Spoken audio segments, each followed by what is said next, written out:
नमस्कार किसान साथियों, मैं राकेश ठाकुर मेरे YouTube चैनल में आपका स्वागत करता हूँ। साथियों, इस वीडियो में हम चर्चा करने वाले हैं गेहूं के पीलापन के बारे में। ये पीलापन क्यों होता है, इसके क्या कारण हैं और इसका क्या निदान है। अगर मेरे द्वारा दी गई जानकारी साथियों आपको अच्छी लगे तो मेरे YouTube चैनल को सब्सक्राइब करें और बेल आइकन दबाएं ताकि ये जानकारी आपको हर बार मिल सके। साथियों, गेहूं में पीलापन होने के अनेक कारण हैं। शुरुआती अवस्था में जब हमारा गेहूं होता है तो इसमें अक्सर करके जड़ माहू और दीमक का प्रकोप देखने को मिलता है। जब हम पौधों की जड़ों को उखाड़ कर देखते हैं ना, तो उस गेहूं की जो जड़ें हैं वो अर्धविकसित नज़र आती हैं। तो दीमक और जड़ माहू के प्रकोप को रोकने के लिए हमें क्रमशः क्लोरोफाइरीफास 20% 300 ml प्रति एकड़ की दर से उपयोग करना है। इसके साथ साथ जड़ माहू को कंट्रोल करने के लिए साथियों हमें इमीडाक्लोप्रिड 70% 30 ग्राम प्रति एकड़ की दर से हमें उपयोग करना है। इससे काफ़ी हद तक गेहूं के पीलापन को दूर किया जा सकता है। साथियों, इसके अलावा नीमाटोड की समस्या भी हमें गेहूं में देखने को मिलती है। इस समस्या में क्या होता है कि जो गेहूं की जड़ें हैं उनमें गांठें आ जाती हैं और गांठों की वजह से जो गेहूं की जड़ों का विकास नहीं हो पाता है।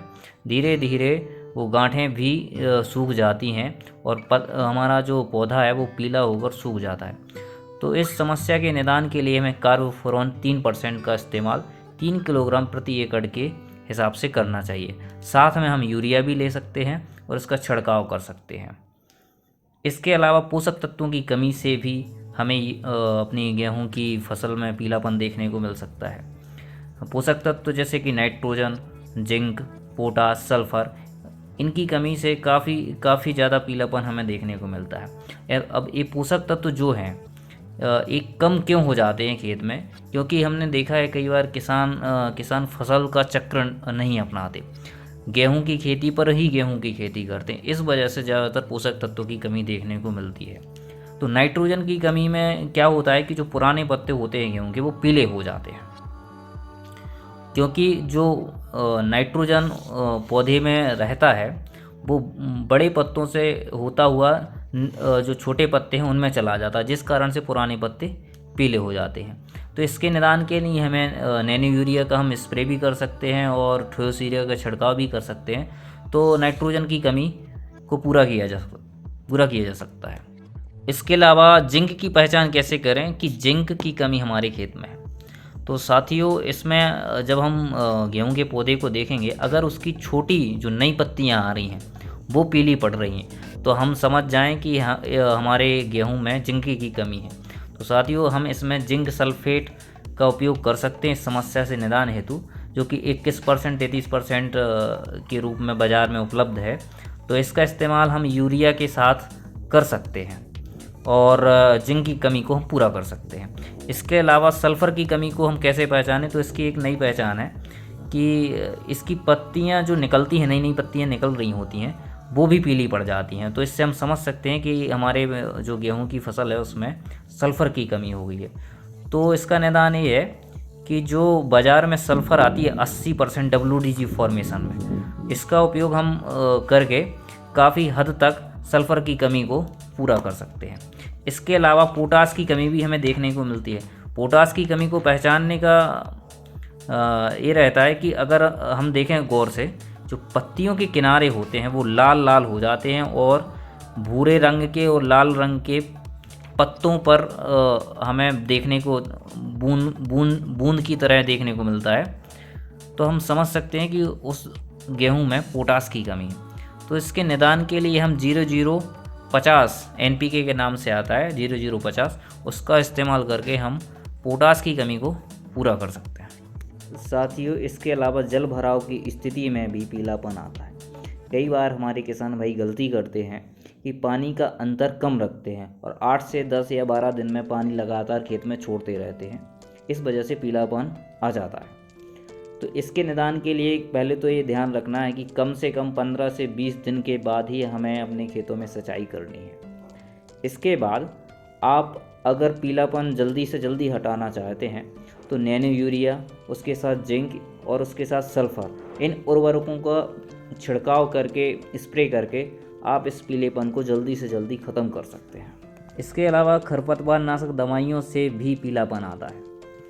कई बार किसान लोग क्या करते हैं, कई सारी खरपतवार नाशक दवाइयों का इस्तेमाल मिलाकर करते हैं, जिस वजह से गेहूं में पीलापन देखने को मिलता है।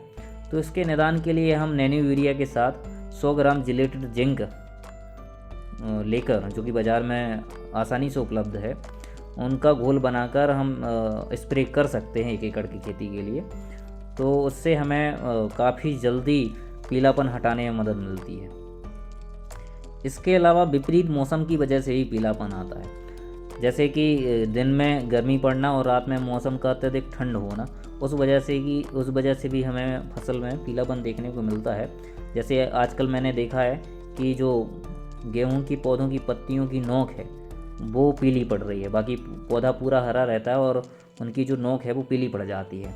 उसका कारण ये है कि अत्यधिक ठंड की वजह से वो ऐसा हो रहा है। तो इसके निदान के लिए हम सल्फ़र 80% WDG का स्प्रे कर सकते हैं। इससे पीलापन मिटाने में हमें बहुत आसानी होगी। लेकिन अगर किसान भाई इस पर करना भी ना चाहें तो धूप के निकलने के साथ साथ ये पीलापन आसानी से चला जाता है। इसके अलावा गेहूं में एक पीला रतुआ, जिसको अंग्रेजी में येलो रस्ट बोलते हैं, ये भी बीमारी आती है। इस बीमारी की पहचान ये है कि जब हम देखते हैं गेहूं की पीली हुई पत्तियों को हाथ में लेते हैं और उनको रगड़ते हैं तो हमारे हाथ में पीला पाउडर आ जाता है हाथ में। तो इसकी ये पहचान है, आप समझ सकते हैं कि पीले रतुआ है। तो इसके निदान करना बहुत आवश्यक होता है, क्योंकि जैसे ही हवा चलेगी तो ये जो इसके बैक्टीरिया हैं जो अन्य पौधों पर चले जाते हैं, जिससे बीमारी बढ़ती जाती है और इसका घाटा बहुत ज़्यादा हो सकता है। तो इसके निदान के लिए हमें फफूंदनाशक का इस्तेमाल करना होगा और हमें सिस्टेमेटिक फफूंदनाशक का इस्तेमाल करना है, जो कि बाज़ार में अच्छी क्वालिटी का भी आता है, उसका उपयोग करना। उसकी वजह से ही हम पीला रतुआ को रोक सकते हैं। जैसे सनमोखा कंपनी की एक मोक्षा दवाई आती है जो कि जैविक है, वो अच्छी फफूंदनाशक है। इसके अलावा सिंजेंटा ने टिल्ट बनाई हुई है, इसका 200 ml का उपयोग करके हम प्रति एकड़ के हिसाब से पीला रतुआ को नष्ट कर सकते हैं। इसके अलावा बायर की नटीवो आती है, ये भी बहुत अच्छा फफूंदनाशक है, आप इसका इस्तेमाल करके भी पीला रतुआ को मिटा सकते हैं। साथियों, ये कुछ कारण थे पीलेपन के जो हमारे गेहूं में होते हैं और उनके निदान भी मैंने बताए हैं। अगर आपको ये सारी जानकारी अच्छी लगी है तो साथियों मेरा चैनल सब्सक्राइब करें, बेल आइकॉन दबाएं और ज़्यादा से ज़्यादा इस चैनल के वीडियोस को शेयर करें, ताकि ये वीडियोस हमारे किसान साथियों तक पहुंच सकें और उनकी इस माध्यम से कुछ सहायता हो सके। धन्यवाद।